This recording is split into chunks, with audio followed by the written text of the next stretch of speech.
The 5 million download celebration live stream happened last week, and unfortunately we weren't able to react to it. I was a little bit busy that night, and even on Saturday I couldn't even make a video for it because I was still busy. But with the 5 million download celebration live stream, what did they show off? They showed off exactly what I thought they were going to do, just Hell's Paradise, and like nothing else pretty much. So in this video I'm going to be telling you everything that's going to be coming with Hell's Paradise, at least a general overview of everything, followed by some pretty solid equips that I think you should look out for, plus what we're all going to be getting from the login bonus, and when this baby is going to be coming out. So without further ado, let's talk about everything Hell's Paradise. Let's get the characters out the way first, since I know for pretty much everybody this is the most hyped part of the entire crossover. And the characters for this crossover will be split up into two different parts. We'll be having the first part, which is Sagiri and Gabimaru, and then the second part, which is Yuzu and Chobei. Gabimaru is more of a fire damage dealing slash kind of support character, having stuff like being able to buff up fire allies damage and then also all allies crit rate in the kit, along with also having super crit rate as well, just to hit insanely hard. But apart from that, he doesn't really do anything else. He's mainly just a crit machine, and outside of critting,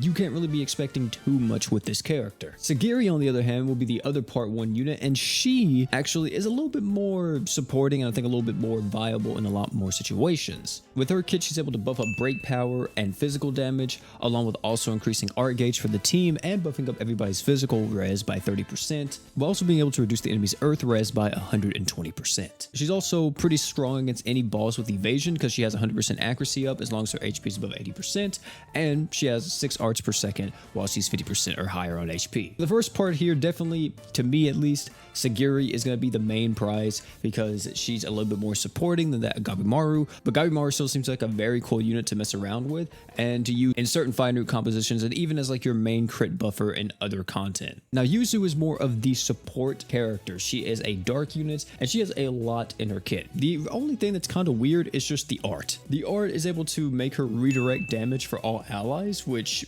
I mean, is okay, but doesn't really make sense why we're doing that. But she has a skill that's able to heal herself while also give art gauge. She has a true art that's able to reduce the enemy's dark res while also buffing up everybody's art gauge if they're unafflicted by a status element. You have a super art that reduces the enemy's physical res based on how high your HP is when you activate your super art, which means that you can get all the way up to 200% physical res down. And she also has the unique passive of being able to buff up all human allies damage by 50% when she is the leader. So yeah, she's definitely not like the craziest character we've ever seen, but still pretty solid in terms of the supporting capabilities. Now Chobei is a little bit more interesting, and I think the character that I want the most from this crossover. Chobei is a ramping damage dealer slash ramping breaker. He has a lot of stuff in his kit, like being able to buff up his own attack, being able to reduce the enemy's break res, also being able to buff up his own art gauge while increasing his break power, or also being able to buff up his own damage while buffing up his own art gauge. He also has 100% defense ignore passively in the kit as long as he's above 80% or more HP, and he buffs up his own art gauge at 100 at the start of the quest. So if you guys have been following the Grand Summoner scene for a while, you'll know that breakers are starting to become a lot more relevant.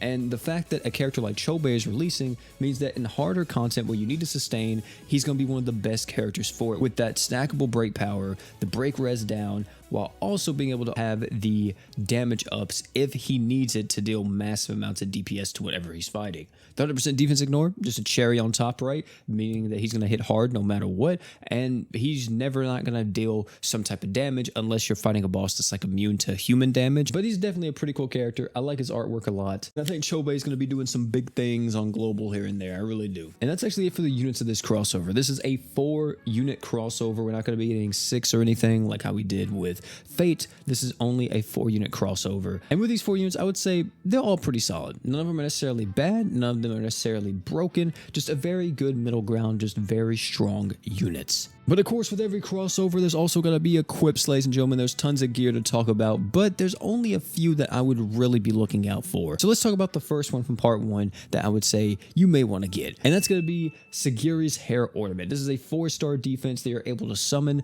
and this thing's able to buff up your magic res by 20% and your poison or disease resist by 100%. For the next few equips, these are all part 2 equips. You have a kunai that's able to buff up your stats by 30%, which may not sound like a lot, but that's a 30% attack buff on a 5-star physical. That's also a 30% HP buff, defense buff, all that type of stuff. on a physical item, which may come in handy here and there. We do actually have a 5-star support from this crossover, which is an AoE Archgen item that's able to give yourself and your team 30 arc gauge while also buffing up your physical damage, and it's able to stack physical damage every single time you use this item. Well, at least during the duration. You have 60 seconds to stack this as much as possible. So if you have some equipment CT, you might be able to stack this once or twice before it falls off completely. It's an AoE Archgen item. If you're starting the game and you need AoE Archgen items, I would highly recommend you pick this up when part 2 comes out. Or if you just need AoE Archgen items in general, this is not a bad one. And the final equip that I would really recommend from this crossover is going to be Chobei's Axe. This is more of a physical damage nuke item than anything else, but if you get this, this is able to buff up your own physical damage by 100% and reduce the enemy's light res by 25%. It's kind of made for Chobei, of course, but it is good for any physical damage dealer out there or any physical light damage dealer too. Either one is going to love this equip. For the other equips, they're all okay.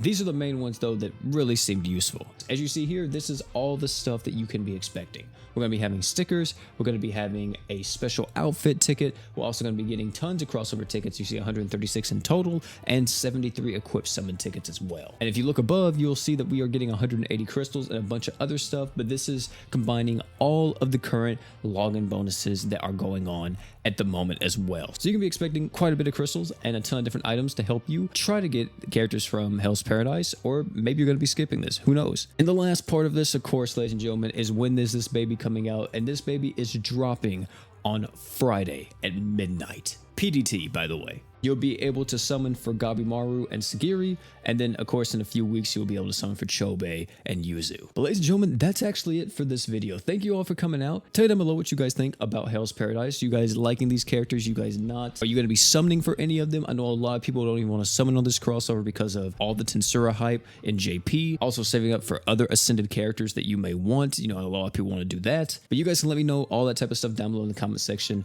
whether you're going to be summoning on this crossover or skipping it or whatever the case may be. Oh, and one more thing before you leave. Don't forget to drink water.